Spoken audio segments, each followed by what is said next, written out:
Welcome to the Reign of Jafar legendary card tier list. Thank you very much to Card Market for sponsoring the video, and thank you to you for giving the video a like. We've got 12 legendaries from the Reign of Jafar. We've already done a full set review. You can check the playlist for the 5 different episodes we did, but we're now on to the legendary card tier list. We've got them all in one place.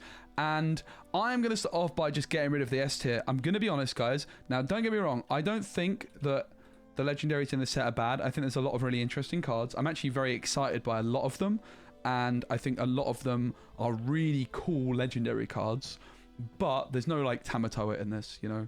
In the previous set, we had Tamatoa as the chase card. Even Scrooge McDuck before the Fortosphere was banned, which were cards that immediately stood out as being very, very powerful to me.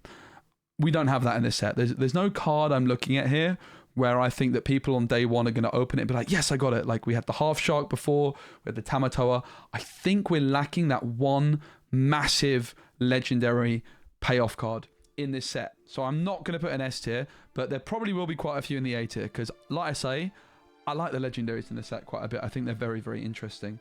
Let's start off with a card which I don't like and put it straight in the F tier. I'm so sorry, Bambi.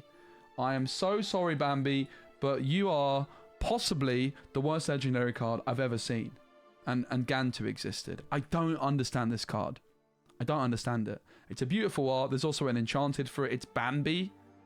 But this card to me, I feel like I'm missing something. I feel like I just don't understand this card. But the reality is that nobody understands this card.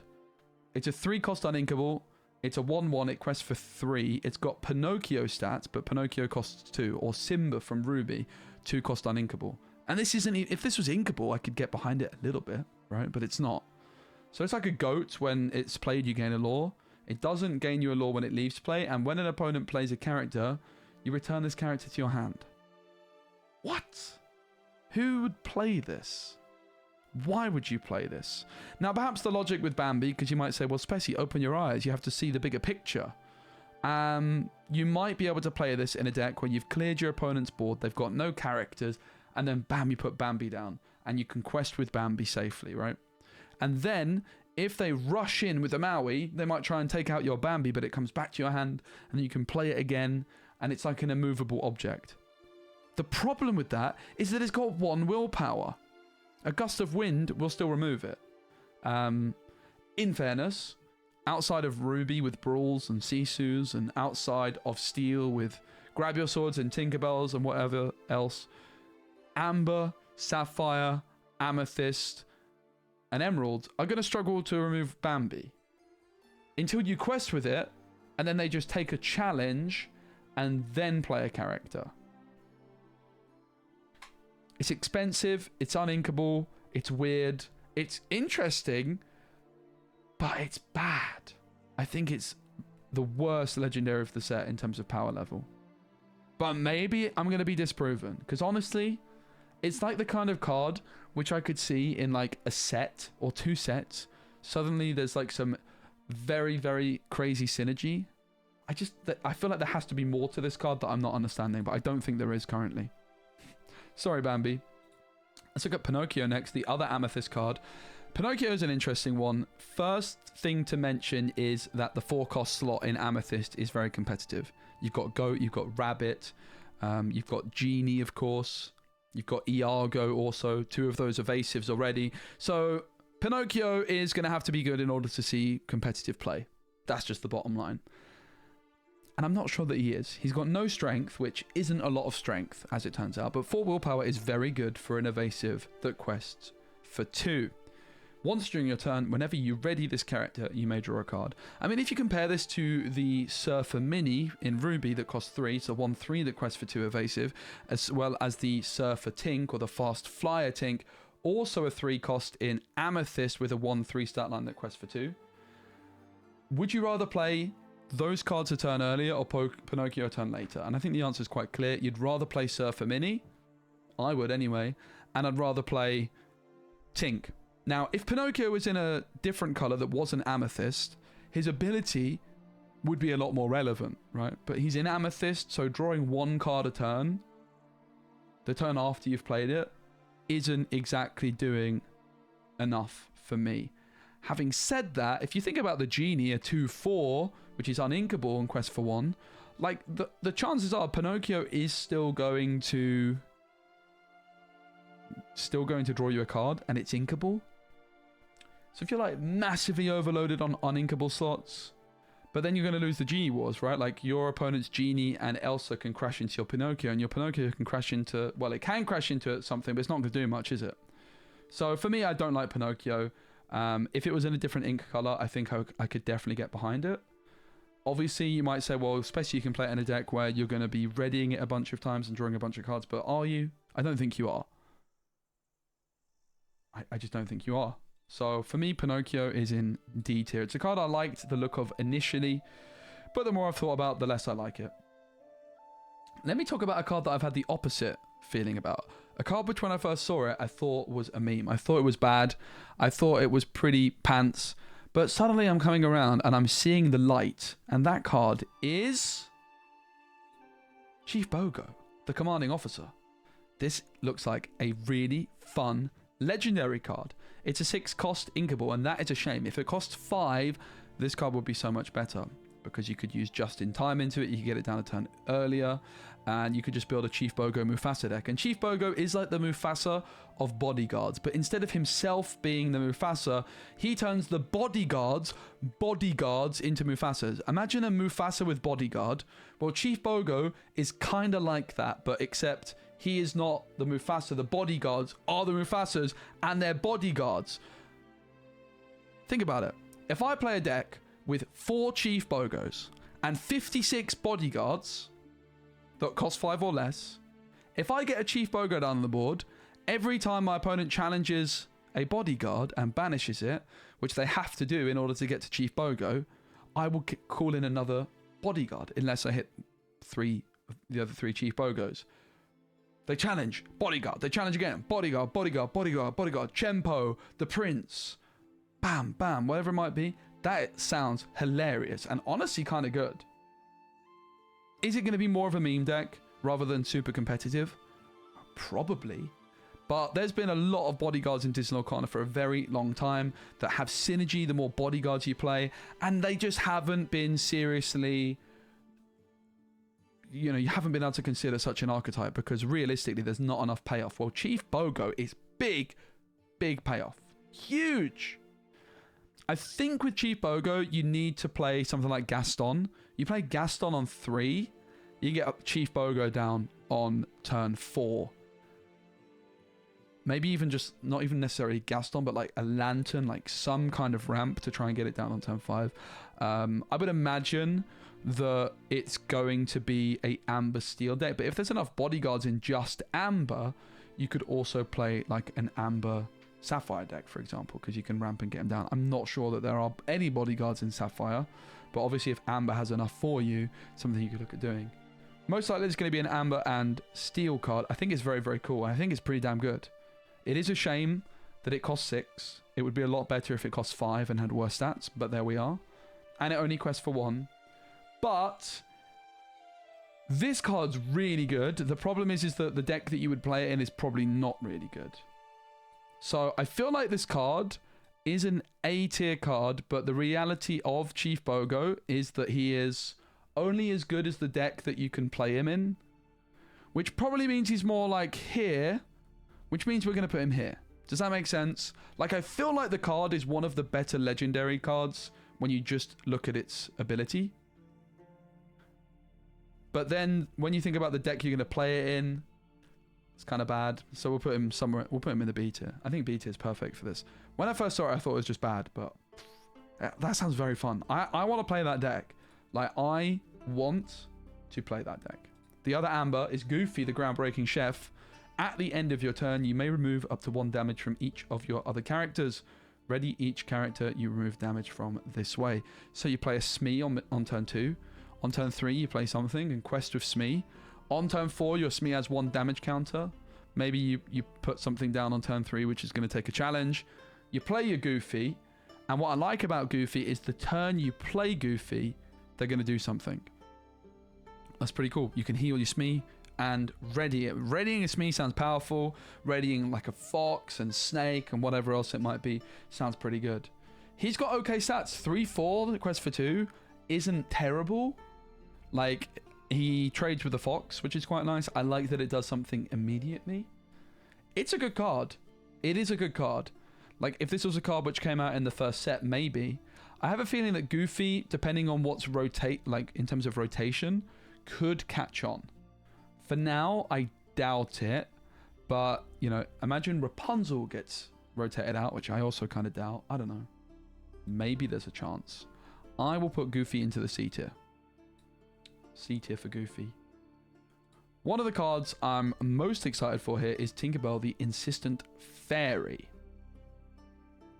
2-cost Inkable, 1/1 evasive. Pay attention. Whenever you play a character with 5 strength or more, you may exert them to gain 2 lore. Now, I did make a slight mistake in my video previously talking about Tinkerbell, as the comments rightly pointed out. Thank you, comments. I'm always reading. Gustav the Giant was a card which came to mind with this because it has 6 strength on turn 3. The problem with Gustav is that it comes into play exerted.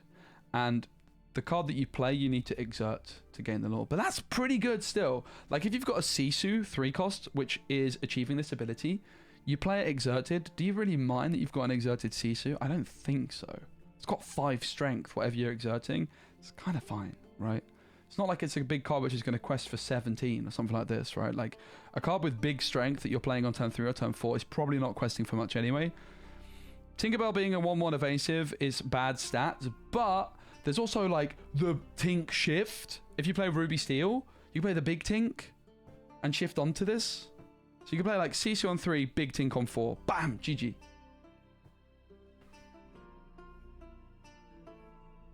I really like it. I think it's a really, really cool card. It's very interesting. It's kind of like a Flynn Rider. I'm going to put it... B tier. I'm going to put it into B tier. But I like both the cards in the B tier. It's more like I'm concerned about the decks that you might play them in. Up next, we've got Namari, the single-minded rival. This one's a 5-cost Inkable with a 0/5 stat line in the quest for 2. When you play this character, and at the start of your turn, you may draw a card, then choose and discard a card. This character gets +1 strength for each card in your discard. So Namari is another one of those cards that does something immediately, and that's a really nice thing for a 5-cost, because you play it on turn 5, but immediately it's doing something, which is drawing you a card and discarding a card. And then it continues to do something each turn, right? And I actually think this could be a very, very strong card. In this set, there is a new Dock-like card in Steel, which is a 3... It's an action, though. Imagine Dock as an action. It costs 3, but instead of discarding your hand and drawing 2, you basically can discard your hand and draw 3. So, if you're playing Ruby Steel, for example, which has always massively struggled for card draw, you could now play 4 Docks and 4 of the new card, which I can't remember the name of it, but Namiri's in the art. It's like one of those arts which is like, this is the art and the other card's the art. Like, they literally, the artworks match up. I can't remember what it's called. I think there's an Enchanted for it, which just got revealed as well. Maybe it's the Enchanted, which is like matching this art.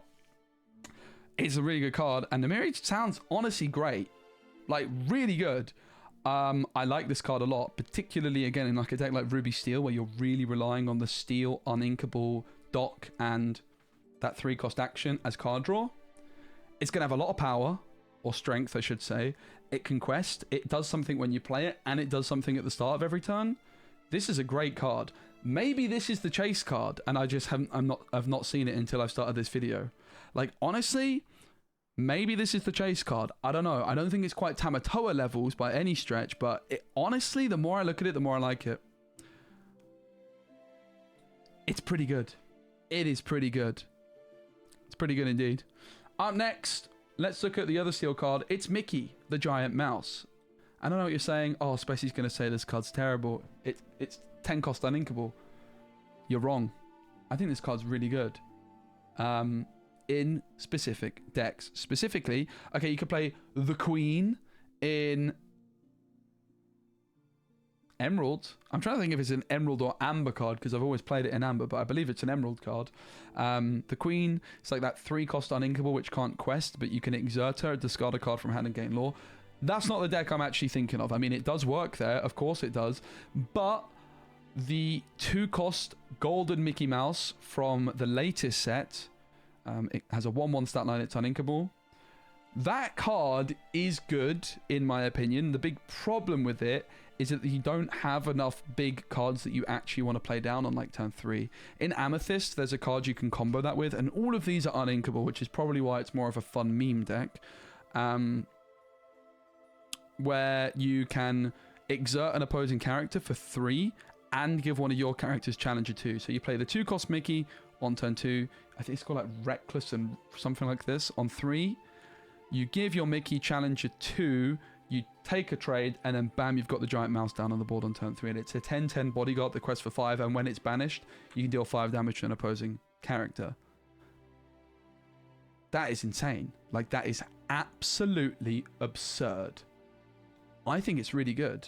The question really is, how good is the deck going to be that you play it in? Because again, that's a lot of moving pieces. That's a lot of uninkables.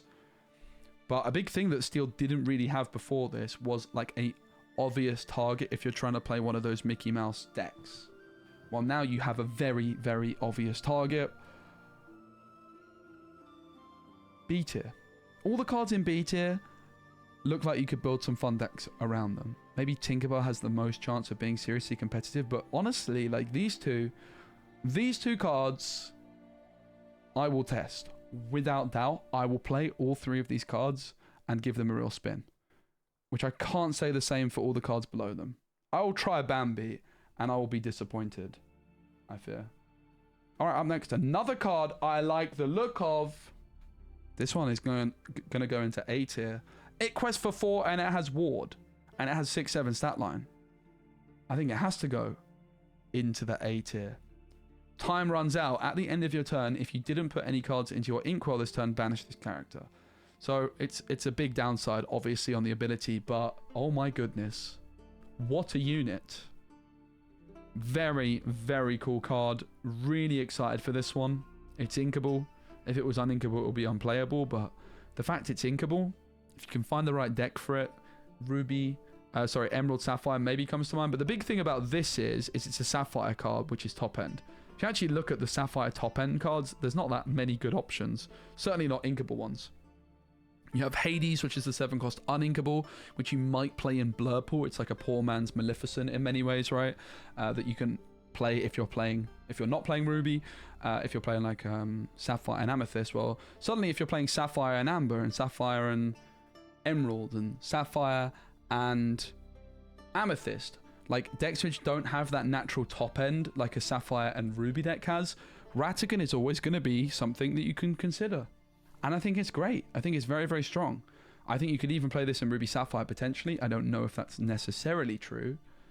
But if you have enough card draw and you can just consistently ink each turn without worrying too much, this card's absurd. I really, really like it a lot. I think it's very, very strong. And I will put it into the A tier. 4 cards left. This video is going so quickly. Let's talk next about Stitch, because I have an apology to make, everybody. I recorded a video, and I think the card that I got wrong the most was Stitch. I was convinced this card was bad when I was on the train. I woke up the next morning with, you know, tired eyes, a coffee at my side, like I was really tired when recording that video, and I misunderstood the card. I understood the card, and then I thought I misunderstood the card, but it turns out I actually understood the card to begin with. So my apologies for that. I'll try and do better. When you play this character, each opponent puts the top card of their deck into their Inkwell face down and exerted. And at the start of your turn, if this card is in your discard, you may choose and discard a card with the inkable symbol to play this character for free, and he enters play exerted. So if you discard this card, you Bogo the So Naughty ability to begin with, and it just goes to your discard because you're not playing it. But then if you use stealth mode, you are playing it from your discard, which would activate the So Naughty ability. And that was the mistake I made. I had an epiphany in the video that if you discard Stitch and then play it from your discard, you get rid of the So Naughty ability, but that's not true. And therefore this card's very, very bad. It's uninkable. It's not really worth the payoff. Obviously, it's quite similar to Lilo or the 2-cost Lilo. I don't know what set it's from. but it's in Sapphire. But yeah, I don't think it's good enough. Like, obviously, maybe an idea is that you could build a Stitch and Lilo deck where you just recur everything. But you're going to have to discard a card and you give your opponent ink in order to... And it's uninkable. Yeah, it's really bad. I'm sorry, guys. Bambi's got company. Honestly, it's probably worse than Bambi. 2 of the worst legendary cards to ever be printed in Digital Lorcana. But maybe there's something for them in the future, right? Maybe there's something we're missing in a future set. I don't think we're missing anything for now. But let me know if I'm wrong. Rapunzel, the High Climber. This is one of the artworks on the booster packs, I think. Or certainly at least on like the booster box. So I had high expectations for Rapunzel. Seeing this outfit, it's a bit of a banger. I'm very disappointed at the power level of this one. It's a 2/5 evasive, and it quests for 2. Wrapped up ability, whenever this character quests, chosen opposing character can't quest during the next turn. You know John Silver from set 1? This is John Silver from set 1. 2 years later. Okay, it's different. John Silver costs 6. It's got more stats. It's not evasive. But John Silver also does something, gives Reckless the turn you play it, and when it quests. You play Rapunzel down, she does nothing, and then she quests, and you're not giving Reckless either, you're just saying they can't quest, which is slightly worse than Reckless, I think. Don't think there's any upside of it saying they can't quest rather than Reckless. Because they don't have to challenge now, right? They have the choice. So Reckless is, I'm pretty sure, just a strictly better thing to do. So, would I rather play this or John Silver? Well, you get this down a turn earlier, and you quest with it, but that's turn 6 by the time you can quest with it, and John Silver you could already have played on turn 6. This is evasive, which means it's harder to remove, and it is like an engine type card, like it's doing something every turn. And it's difficult to remove. Honestly, it's probably better than John Silver because it's evasive, and you can get it down a turn sooner, which even if it's not having an impact at a different time to John Silver, it means you can play this on 5, and then instead of playing John Silver on 6, you can play like a better 6 cost, right? So like Rapunzel is doing a very similar thing to John Silver, but it means that instead of playing like a 5 cost in John Silver, you can play Rapunzel in a 6 cost. So if there's like a really good 6 cost that you want to play, it's a lot better than John Silver in that context. So, right? It's okay. It's not a bad card by any stretch. If you can find the right deck for it, it could work. Like, honestly, Emerald Sapphire, maybe it could work. Because it's evasive, you can just keep singing songs with it, you can keep being annoying. It's just a shame it doesn't do anything the turn you play it. I think that's really the sad thing about Rapunzel. If Rapunzel said, when you play this character and whenever it quests, I would like it a lot more than what I currently do. For me, Rapunzel, it's better than Pinocchio. It's probably a bit better than Goofy. Like, maybe we need to move Goofy down a bit. Maybe that's a bit fairer. I don't know. I'm not a big fan of Rapunzel. The last 2 are 2 of the more interesting ones. I'm going to save Lilo for last. Lilo's my chase card of the set, I would say. Raya, also in Emerald, it costs 6. 6 is that awkward cost where, and again, Raya's not doing anything the turn you play it. For a 6 cost card, which does nothing the turn you play it, you need to ramp. It's just not going to be good enough otherwise. It's similar to Chief Bogo, but Chief Bogo does kind of do stuff the turn you play it, because it's making your bodyguards immediately on your opponent's turn into huge cards, right? Whereas Raya isn't going to do anything until your next turn. So Chief Bogo, while Chief Bogo also costs 6 and is kind of similar to Raya in that sense, like Chief Bogo at least is giving your bodyguards and like turning your bodyguards into powerful threats during your opponent's turn. Whereas with Raya, you have to wait until your 7th turn. So I think you need to ramp with Raya, which means Amber, but more likely Sapphire. 6 cost is a good cost in an Emerald Sapphire deck, because Clarabelle and Bend to My Will are 7 cost cards, which you're already kind of overloading. You've got Tamatoa that costs 6, but you don't necessarily want to play that early on. And Raya has good stats, and she can be a very flexible card. She can give you board control.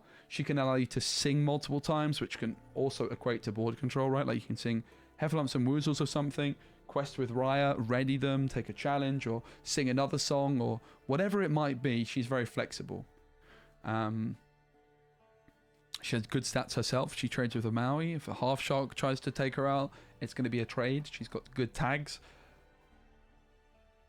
I just don't love it. It's worth trying. It is worth trying. I don't think I see it. I feel like in, you know, if I'm just evaluating this on the tier list, I would say it's like maybe, like a lot of people are going to expect me to put it like here. But honestly, I mean, putting it below, I feel like putting it below these cards above is controversial.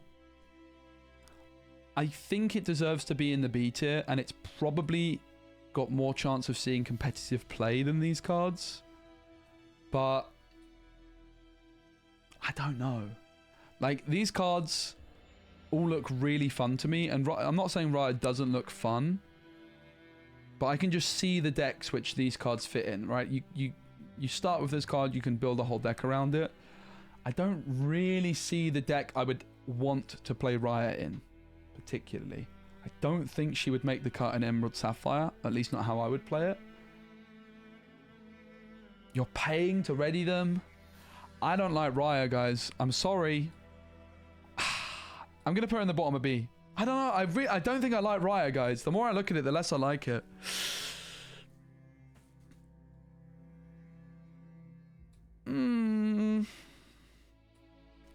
Put her in the bottom of B.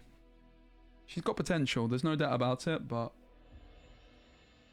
cost 6. It does nothing the turn you play it. If you want to achieve, like, if you want to make use of her stats and challenge, she still does nothing. So you're forced to then quest with her and pay ink. I think Raya is a lot worse than she looks. The more I look at this card, the less I like it, and I am going to stick to my guns. Ugh! I'm going to put her in the C tier. And it also begs the question, right, that I, like, didn't think when I started this video I would have Rapunzel and Raya in the same tier. Am I underestimating Rapunzel? Does she deserve to be in the C tier? Or is she like goofy Pinocchio levels? Whenever this character quests, chosen opposing character can't quest during the next turn. It's pretty bad. Maybe we need to put Rapunzel down with Pinocchio. I think we might do that. And we could even consider moving some of the B tiers down as well. But before we do that, let's look at Lilo, and then we'll like do the final rejiggling. And of course, a big thank you to the channel sponsor, guys, Card Market. If you guys are looking to pick up singles online in Europe, Card Market's the place to do it. Thanks, Card Market. So Lilo Causing an Uproar is the legendary card which I'm most excited for this set. I have to say, during a turn, if you've played 3 or more actions this turn, you may play this character for free. That's pretty good. And when you play this character, ready, chosen character, they can't quest for the rest of this turn. That is a great card. Obviously, if you're just playing this in a deck with 0 actions, it's not going to set the world alight. It's like a Sven that costs more and has a little bit of it, like a few extra stats. But I think Sven's a really good card. I'm talking about the 4-cost Sven with a 3/3 stat line that quests for 2, and you can ready a character when you play it. Like, Sven's a good card.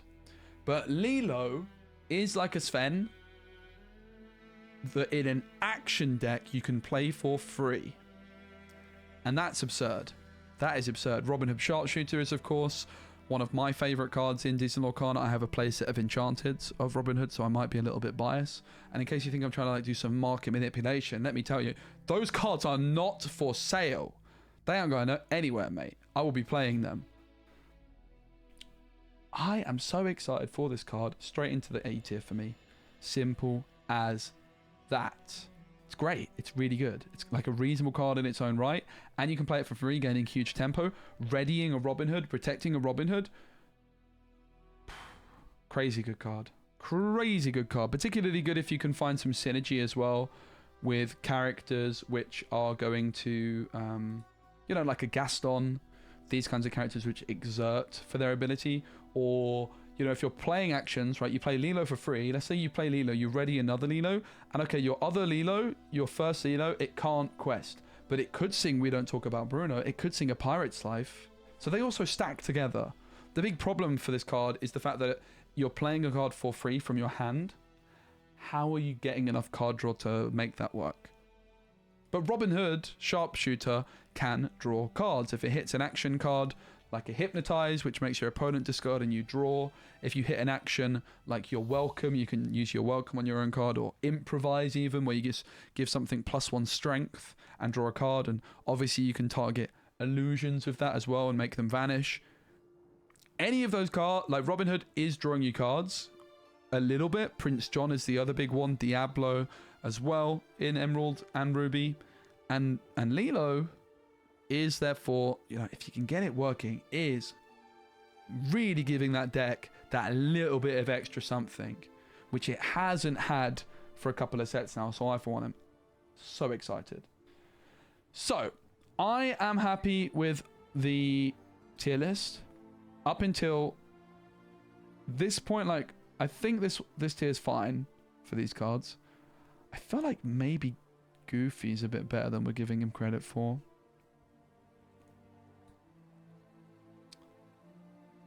I'm not sure how I feel about these, but I think, like, very fun card. You can build a whole deck around it. Cool. Very fun card. You can build a whole deck around it. Potentially just pretty good card. Definitely happy with the A tier. I'm gonna lock it in. I'm locking it in. This is my final tier list. A lot of people would say that Raya deserves to go higher, and that's fine. But I'm sticking with that. The more I'm looking at it, the more I'm unsure about Tinkerbell, really. Let's take another look at Tinkerbell. Like, if we compare Tinkerbell with Flynn Rider, would you rather play a Flynn Rider or a Tinkerbell?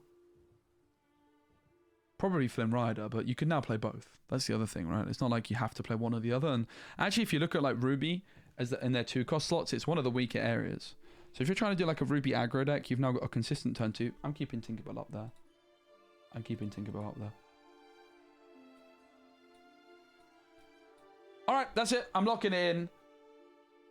Submitted. That's my tier list. Hope you guys enjoyed the video. Give it a like if you did. Feel free to do your own tier list and share it with me on my Discord channel. I do have a Discord channel where we talk Disney Lorcana as well as other games that I'm playing if you want to join the fun. Check out the link in the description. Thanks for watching, and see you all very soon for more episodes of whatever this was.